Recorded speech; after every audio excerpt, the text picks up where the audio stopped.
Jadi untuk kita di pagi hari ini, nah kita akan mempelajari cerita. Ya, cerita di sini nanti yaitu cerita ada dua cerita. Ya, jenis cerita ini ada yang cerita nyata, ada yang cerita tidak nyata. Jadi cerita fiksi dan non fiksi. Kalau cerita yang nyata itu berarti benar-benar terjadi. Ya, misalkan ada cerita tentang pencurian atau kejadian tentang bencana alam, kebakaran, itu berarti ceritanya nyata. Terus kemudian ada yang cerita tidak nyata. Nah, jadi nanti kita di sini akan mempelajari tentang cerita-cerita yang fiksi, ya, yang cerita tidak nyata. Ada yang berupa dongeng, legenda. Nah, kita akan mempelajari salah satunya. Nah, tapi sebelum kita atau Pak Kiki menayangkan sebuah video cerita, ya, Pak Kiki akan menjelaskan yaitu tentang unsur-unsur dalam cerita. Ya, unsur-unsur yang terkandung dalam cerita, unsur intrinsik.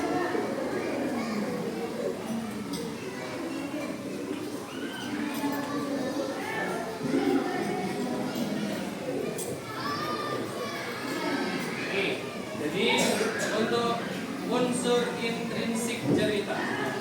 Jadi apa sih unsur intrinsik cerita?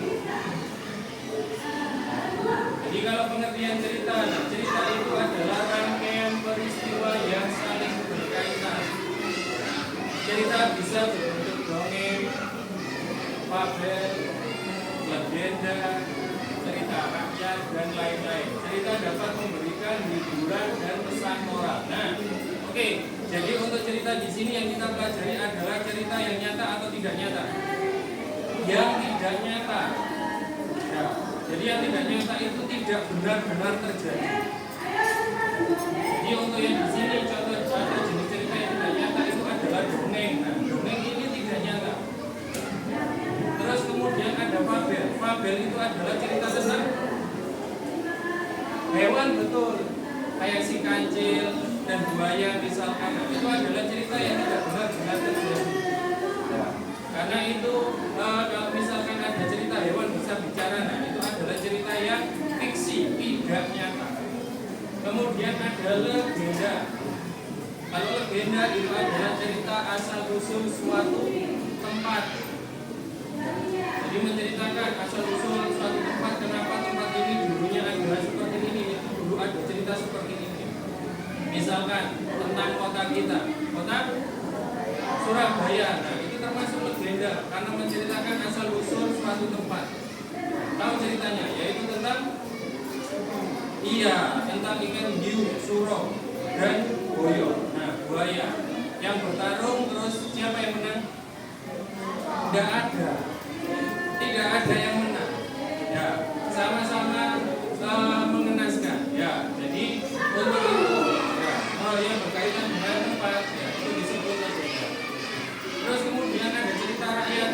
Cerita rakyat ini biasanya cerita yang melalui turun-temurun, ceritanya turun-temurun. Ya, mulai dari nenek moyang kita menceritakan ini, nah itu adalah cerita rakyat dan lain-lain. Ya, jadi dapat memberikan hiburan dan pesan moral. Terus kemudian untuk unsur cerita, nah, itu ada dua, ada X dan unsur intrinsik. Kalau unsur ekstrinsik yaitu berarti hal-hal yang di luar cerita dan ikut mempengaruhi isi cerita. Contohnya adalah latar belakang pengarang, ya pengarangnya itu berasal dari mana, itu berarti latar belakangnya, lahir di mana, dulu pendidikan atau sekolahnya di mana, itu berarti unsur-unsur di luar cerita atau ekstrinsik. Terus tentang kebudayaan dan nilai sosial. Kalau yang kita bahas nanti, nah itu unsur intrinsik. Kalau unsur intrinsik ini berarti adalah unsur-unsur yang membangun cerita dari dalam. Jadi nanti akan ada beberapa, ya, akan kita pilah-pilah. Jadi untuk unsur intrinsik ini tidak akan menjadi cerita yang menarik, tidak akan menjadi cerita yang bisa memikat para pembaca untuk membaca suatu cerita kalau tidak ada unsur intrinsik. Jadi unsur cerita itu ada dua, unsur ekstrinsik dan unsur intrinsik.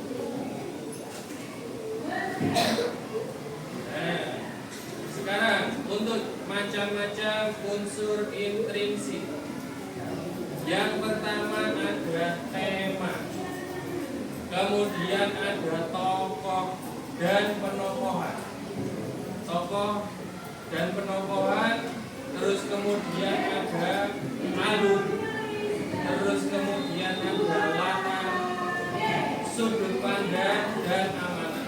Kita akan membahasnya satu persatu. Untuk tema, tema itu adalah pokok pikiran atau gagasan utama dalam cerita. Jadi misalkan tema dengan judul itu sama atau tidak? Tema dengan judul itu sama atau tidak? Tidak sama. Ya. Jadi kalau tema itu mencakup pokok pikiran atau gagasan, kalau judul itu hanya mencakup ringkasan jalannya cerita saja. Jadi biasanya judul itu seringnya tentang secara singkat gambaran cerita yang akan dibaca. Kemudian untuk contoh tema yaitu tentang persahabatan, ya, atau tentang keberanian, ya, kejujuran, kerja keras. Nah, ini biasanya singkat-singkat, ya, dalam versi singkat. Terus kemudian yang kedua ada tokoh. Tokoh itu adalah pelaku dalam cerita. Sedangkan penokohan itu adalah watak atau karakter atau sifat yang terdapat dalam cerita. Jadi kalau tokoh itu adalah tokoh, ada tokoh utama, ada tokoh pembantu. Kalau tokoh utama berarti tokoh yang sering muncul, ya. Jadi tokoh utama ini biasanya sering diceritakan, sering dimunculkan namanya. Kemudian ada tokoh pembantu. Nah, tokoh pembantu ini biasanya bisa muncul sesekali, atau biasanya juga yaitu membantu si tokoh utama agar bisa menyelesaikan masalah-masalah yang terjadi dalam cerita tersebut. Kemudian ada watak atau penokohan. Jadi tokoh dan penokohan ini beda. Kalau tokoh itu berarti orangnya, karakternya. Kalau penokohan ini berarti sifat-sifatnya. Jadi watak itu ada yang baik hati, sombong, pemberani, nah, seperti watak-watak atau sifat dari manusia. Jadi watak kalau dibedakan ada yang protagonis, terus antagonis, dan tritagonis. Ya, kalau yang antagonis itu yang jahat, kalau protagonis yang baik, dan tritagonis yang yang membantu. Untuk alur, nah, alur itu adalah jalannya cerita. Jadi dari awal sampai akhir. Jadi untuk tahapan alur yaitu tentang pengenalan, terus kemudian muncul masalah, puncak masalah, penyelesaian masalah. Berarti alurnya seperti itu. Jadi ada alur yang maju, ya, tentang sebab akibat. Terus kemudian kalau alur mundur, nah biasanya kilas balik atau menceritakan masa lampau. Kemudian latar, nah latar dibedakan menjadi 3. Ada latar yang menceritakan tempat, ya, kejadian cerita tersebut terjadi di mana, apakah di sekolah, bisa di rumah atau di hutan. Pak, kalau di 3 tempat, ya wis berarti disebutkan ketiganya. Terus kemudian latar waktunya, nah, apakah cerita itu diceritakan pada saat pagi, siang, sore, atau malam hari. Terus suasana dalam cerita itu seperti apa? Apakah sedih, atau gembira, atau menyeramkan, menegangkan? Nah, itu suasana. Jadi latar itu dibedakan menjadi 3. Kemudian yang kelima ada sudut pandang. Jadi sudut pandang itu adalah cara pengarang menceritakan kisahnya. Ya. Jadi sudut pandang itu hanya ada 2. Jadi orang pertama, jadi Jadi cerita itu hanya menceritakan dirinya sendiri atau memakai kata ganti aku. Terus kemudian cerita itu jenisnya ada orang ketiga. Kalau memakai sudut pandang orang ketiga, berarti menceritakan dia atau orang lain. Jadi di cerita itu menceritakan orang lain, ya kata gantinya ya dia atau mereka. Nah, jadi kalau orang pertama itu berarti dirinya sendiri. Terus kemudian kalau orang ketiga itu berarti orang lain. Tidak ada sudut pandang orang kedua ya. Kalau orang kedua itu adalah sudut pandang orang yang diajak berbicara. Biasanya kalau kata ganti orang kedua itu bisa kamu, kalian. Nah, itu biasanya untuk sudut pandang orang kedua. Jadi untuk sudut pandang cerita itu hanya orang pertama dan orang ketiga. Untuk yang terakhir yaitu tentang amanat. Ya, nama lainnya adalah pesan moral. Ya, ini pesan yang dapat disampaikan penulis kepada pembaca. Ya, jadi contohnya jangan mudah menyerah, jangan suka mencuri. Nah, ini adalah contoh amanat. Terus kemudian, ya, jadi untuk unsur intrinsik ya, itu kita bisa simpulkan ya. Jadi untuk unsur intrinsik ini sangat penting untuk membangun sebuah cerita yang menarik. Jadi kita akan berlatih untuk menemukan unsur intrinsik dalam cerita. Ya. Jadi kita akan mencoba untuk melihat tayangan video. Ya. Nanti kalian akan mencoba untuk yaitu tadi mencari masing-masing. Ya. Kalian akan mengkomposisikan. Ya. Kalian akan mencari atau menjadi bagian-bagian kecil mulai dari tema, alur, watak dan seterusnya. Sudah siap?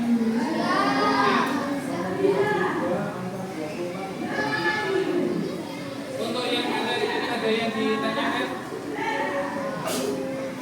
Tidak.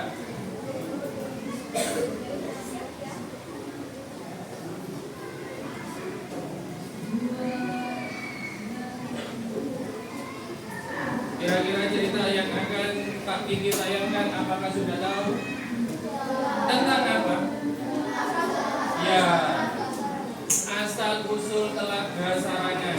Jadi ini kalau dalam cerita fiksi apakah termasuk dongeng, fabel, legenda atau legenda? Karena ini menceritakan asal usul suatu tempat. Ya, pernah ke Telaga Sarangan? Pernah? Oh, enggak pernah? Atau pernah dengar? Ini terdapat di mana? Jawa Tengah atau Jawa Timur? Jawa Timur.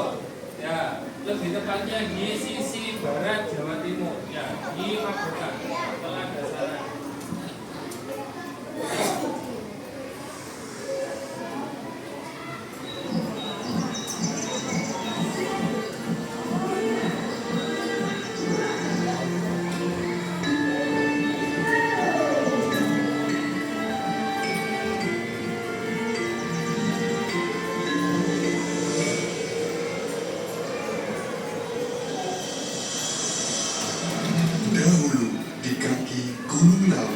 Hiduplah sepasang suami istri yang hingga usia senja belum memiliki keturunan. Setiap hari, hanya satu yang mereka minta kepada Sang Pencipta, yaitu segera diberikan seorang anak.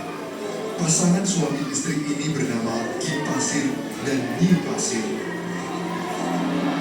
Dalam kesehariannya, mereka hanya berkebun di ladang dan berburu binatang untuk mencukupi kebutuhan hidup.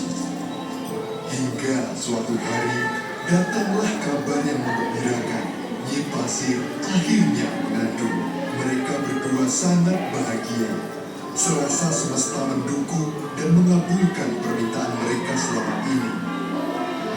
Setelah Nyi Pasir mengandung selama 9 bulan, lahirlah anak laki-laki yang kemudian diberi nama Joko Leli. Lengkaplah sudah kebahagiaan mereka sebagai pasangan suami istri. Singkat cerita, Joko Lelung telah tumbuh menjadi seorang anak yang cerdas dan cekatan. Namun sayangnya, dia jarang berada di rumah. Joko Lelung suka berkelana ke berbagai tempat baru yang belum pernah dia datang. Joko Lelung juga mengolah ilmu kebatinan dengan bersemedi. Joko Lelung hanya sesekali mampir ke rumah, kemudian esok harinya dia pergi lagi entah kemana.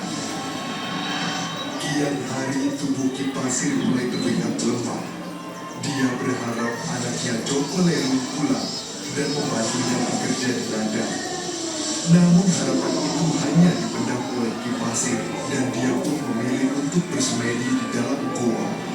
Ki Pasir menginginkan supaya tubuhnya yang sudah lemah ini bisa menjadi kuat dan kembali sehat serta memiliki umur yang panjang melebihi manusia biasa. Tak disangka-sangka, dalam semedinya Ki Pasir mendapatkan sebuah wangsit dan menemukan sebuah telur yang sangat besar. Dia diharuskan memakan telur tersebut agar keinginannya untuk abadi dan kuat bisa terwujud.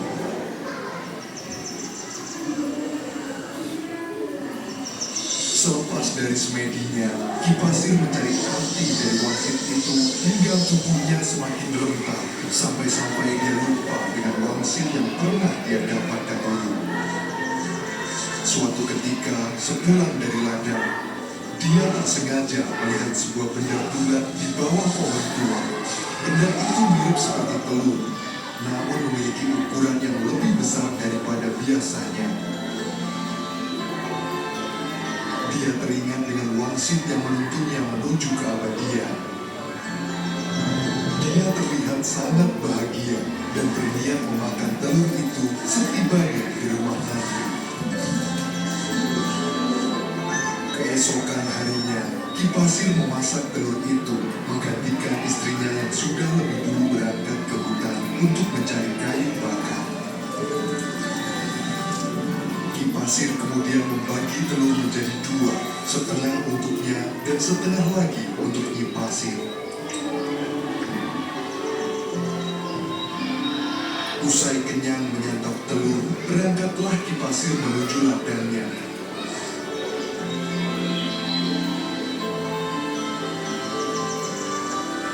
Suasana begitu cerah, Ki Pasir sangat bahagia. Dia merasa dapat menyatu dengan alam. Alam pun seakan melukiskan keindahannya yang tak terbatas untuk Ki Pasir. Dia merasa tubuhnya menjadi lebih segar dan kuat, serasa puluhan tahun lebih muda dari sekarang. Tiba-tiba kepala Ki Pasir terasa sangat pening. Sekujur tubuh mulai gatal-gatal. Semakin Ki Pasir menggaruk, semakin mengelupas pula kulitnya, dan dari bekas luka itu mengeluarkan uap yang panas. Ki Pasir pun panik dan segera mencari mata air terdekat untuk berendam agar panas dan gatal di tubuhnya mereda. Kulitnya mulai berubah sehingga terlihat seperti sisik hewan yang menyeramkan dan menakutkan. Setelah menemukan mata air, dia segera berlari dan merendam tubuhnya di sana. Di tempat lain, Nyi Pasir telah sampai di rumah dengan membawa cukup banyak kayu bakar dari hutan. Ketika ingin masuk rumah, dia melihat ada makanan di dekatnya. Dia pun akhirnya memakan separuh telur itu. Sesaat setelah makan, Nyi Pasir mengalami hal yang sama. Tubuhnya gatal dan panas. Dia pun panik dan menyusul suaminya ke ladang untuk meminta bantuan. Namun, dia tak dapat menemukan suaminya di ladang. Nyi Pasir berusaha memanggil-manggil Ki Pasir, akan tetapi tidak ada jawaban. Dia sudah tidak kuat. Nyi Pasir pun mencari sumber air di sekitar ladang untuk segera merendam tubuhnya sambil mencari keberadaan Ki Pasir saat ini. Sayup-sayup dari arah mata air terdengar suara gemuruh, seakan terdapat makhluk besar yang mengamuk di mata air itu. Nyi Pasir penasaran dan mencoba melihatnya dari balik semak. Nyi Pasir terkejut seekor ular naga raksasa yang tengah berenang mengamuk di dalam mata air. Namun dia merasa jika ular besar itu adalah perwujudan dari suaminya. Di tengah kepanikannya, Nyi Pasir terperosok dan berguling di dekat mata air. Dalam sekejap, badannya pasir juga berubah menjadi seekor naga yang kemudian masuk ke dalam mata air menyusul suaminya. Di dalam air, naga di pasir mencari suaminya. Dia melampiaskan amarah karena telah berubahnya menjadi wujud ular. Naga di pasir pun juga naik pitam. Dia juga tidak terima jika tubuhnya telah berubah wujud. Naga di pasir merasa jika saat ini alam semesta telah mengutuknya. Dia pun mengajak naga di pasir untuk menenggelamkan Gunung Lawu dengan cara membuat pusaran air yang besar.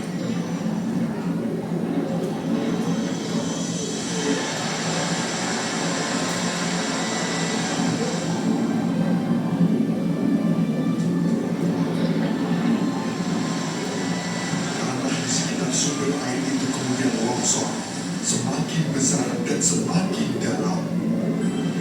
Airnya pun seakan bertambah banyak dan jika dibiarkan maka Gunung Lawu akan segera tenggelam.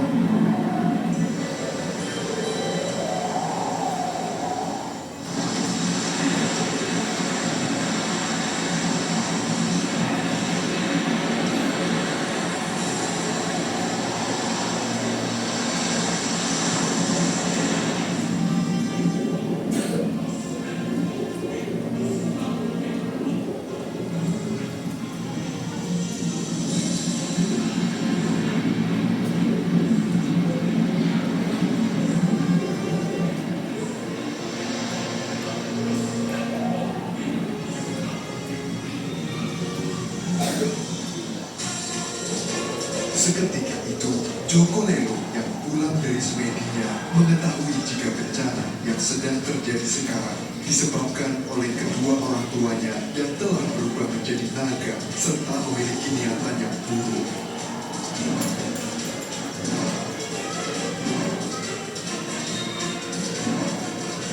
Maka segeralah Joko Lelo bersilah dan memanjatkan doa. Dia berdoa agar alam semesta meruntuhkan kedua ular naga raksasa itu. Tiba-tiba kedua naga berwujudan dari Kipasir dan Nipasir itu bercahaya dan menjadi lebih tenang. Mereka pun akhirnya musnah di dalam perairan tersebut.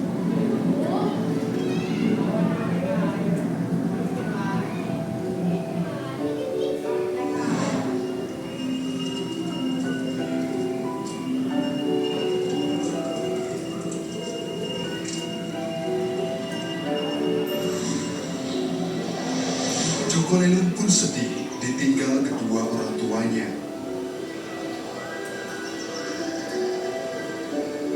Bekas dari amukan kedua naga raksasa itu membentuk seperti sebuah telaga dengan pulau kecil di tengahnya. Untuk mengenang kebaikan kedua orang tuanya, tempat itu akhirnya diberikan nama yaitu Telaga Pasir. Atau sekarang disebut sebagai Telaga Sarangan.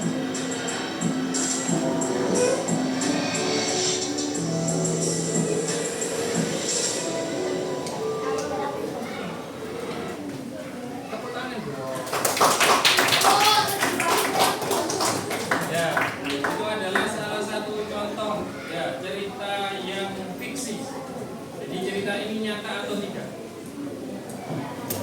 Ya, jadi untuk yang cerita fiksi ya atau yang legenda ini adalah cerita yang tidak nyata. Jadi kalau kalian ke Sarangan terus tiba-tiba kenapa ada bisa telaga seluas itu, terus kalian percaya kalau dulu itu ada naga yang bertengkar terus kemudian menjadi telaga yang sebesar itu, nah itu adalah cerita yang fiksi, cerita tidak nyata.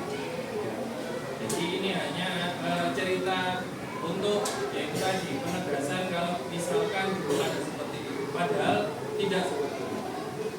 Oke, untuk ceritanya menarik.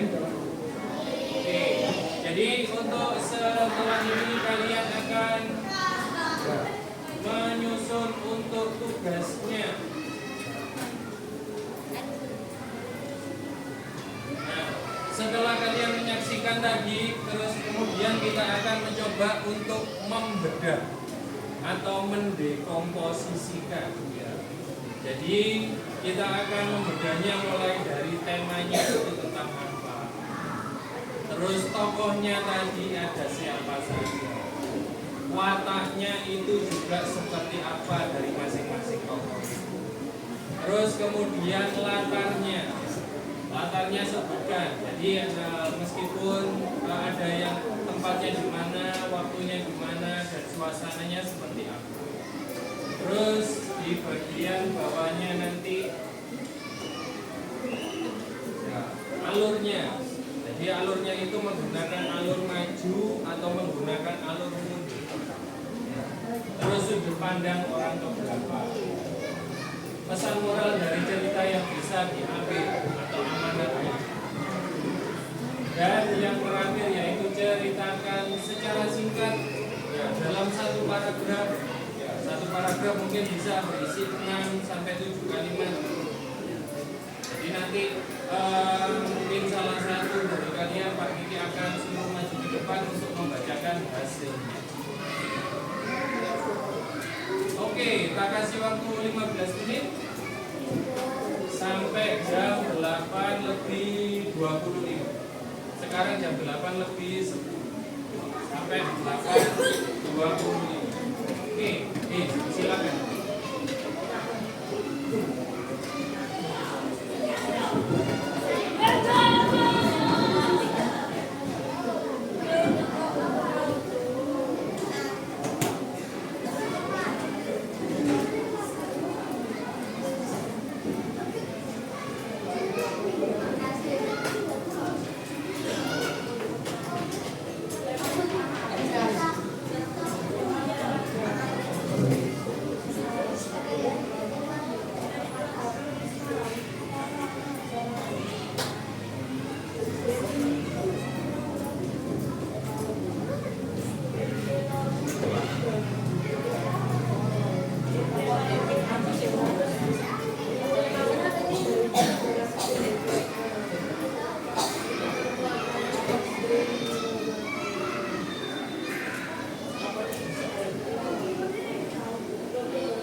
tentang apa? Judulnya Telaga Sarangan. Tapi kalau temanya itu menceritakan tentang apa? Apa? Saya coba. Temanya tentang apa? Iya Mbak, kiranya apa? Legenda. Ada yang lain lagi? Tentang apa? Tentang Telaga Sarangan. Oke, tentang apa? Asal usul Telaga Sarangan. Oke. Kalau pagi bisa menyimpulkan temanya ini bisa tentang apa? Kerja keras.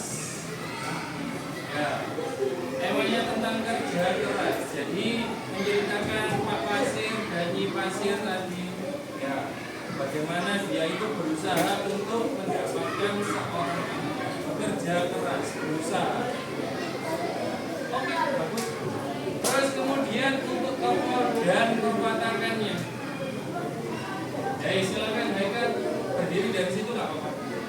Tokoh dan perwatakannya. Coba, nggak apa-apa dibaca. Oh, dibaca. Ada yang sudah untuk tokoh dan perwatakannya. Nah, kita dibaca dari tempat duduk nggak apa-apa tak? Tokoh dan perwatakannya tadi. Tinggal dibaca dari tempat duduk. Silakan. Sambil berdiri. Tokoh dan perwatakannya. Tokoh. Nah, berdiri tak? Nah, tokohnya ada siapa? Nah, Nyi Pasir. Wataknya.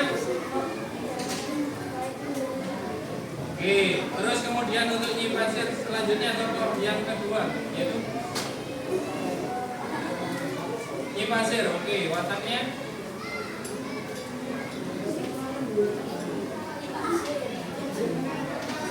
Oke, bisa dibantu Akila ambil berdiri Pak.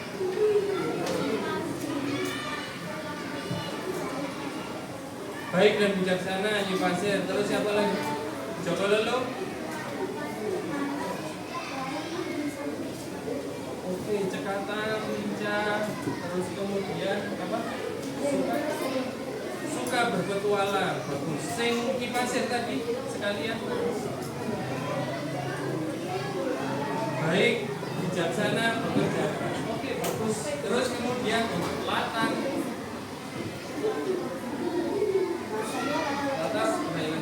Oke, silakan dibaca latarnya. Sambil berdiri, Kaila, latar. Oleh tempat, waktu, dan suasana. Latarnya agak keras. Tempatnya di mana aja? Bukan? Ladang. Terus? Waktunya? Siang hari. Oke. Terus suasananya mencekam, menyeramkan. Oke, siang hari suasananya mencekam. Ada yang nggak sama? Iya, Akila silakan. Dari sedih, oh menyedihkan. Oh ya wes, karena tadi kedua orang tuanya meninggal. Terus latar tempatnya di mana, Akila?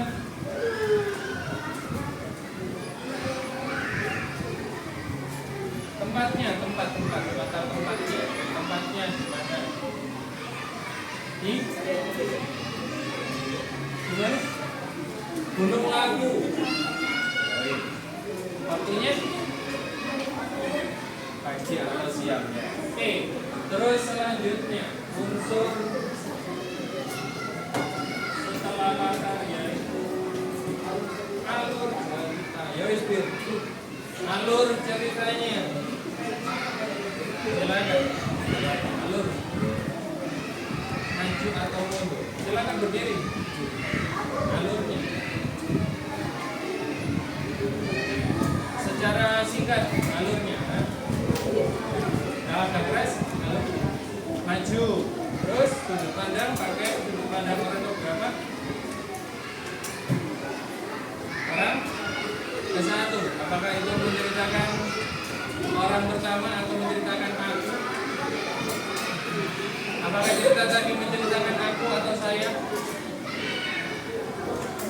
Ya, sudut pandang orang keberapa? Orang ketiga. Ya. Sudut pandangnya menceritakan orang ketiga. Kemudian pesan moral. Oke, Akmal silakan. Pesan moralnya.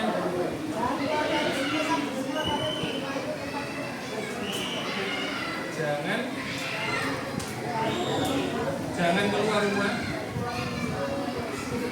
Oh, jangan keluar rumah terus.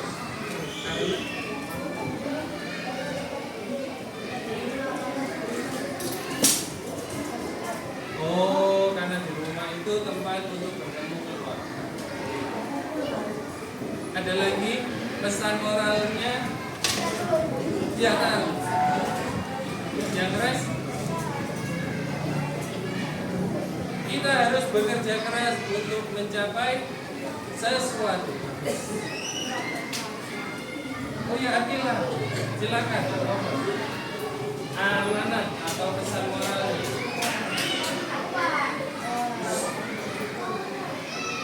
Tidak boleh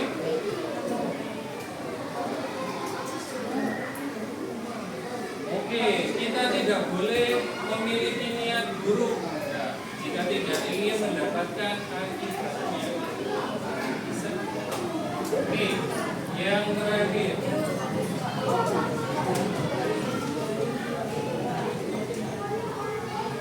Ya, ceritakan kembali dengan bahasa kalian sendiri.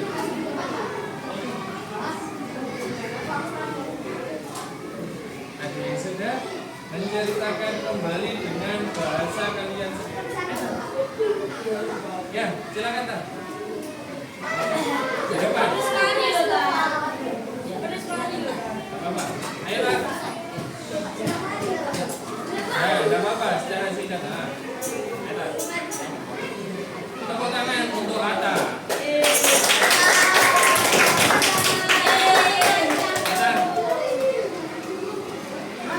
Baca secara singkat ya, tidak apa-apa. Ya wis sampai berdiri. Biar kedengaran. Agak keras.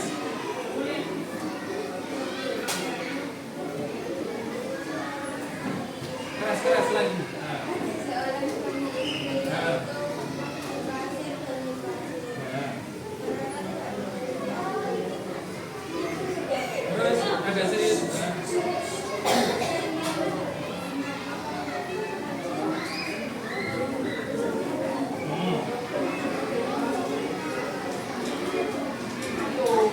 Terus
Jadi itu tadi untuk unsur intrinsik tentang asal usul telaga sarangan. Ya, jadi sudah dibedah, ya sudah kita pilah-pilah baik dari tema, alur, tokoh, watak. Nah, jadi untuk pembelajaran sebelum kita akhiri pada hari ini, marilah kita simpulkan dulu kira-kira apa yang sudah kita pelajari hari ini. Kita belajar tentang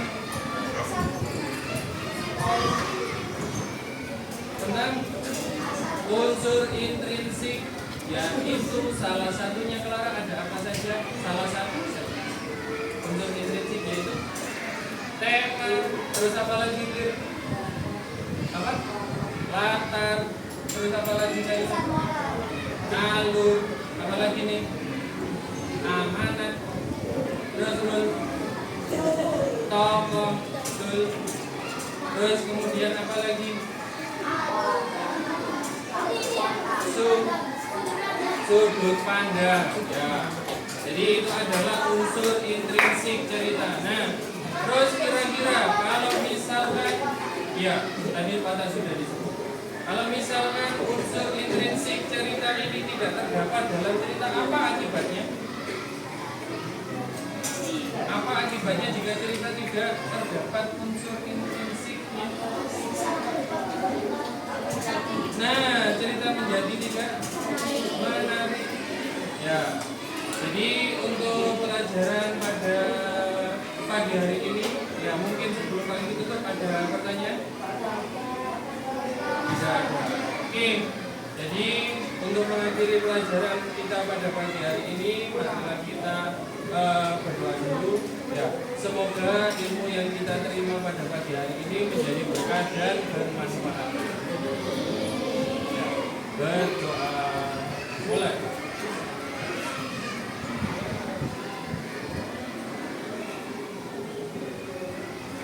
Berdoa selesai. Oke, cukup sekian dari Pak Kiki. Apabila ada kurangnya, Pak Kiki mohon maaf. Pak Kiki akhiri. Assalamualaikum warahmatullahi wabarakatuh.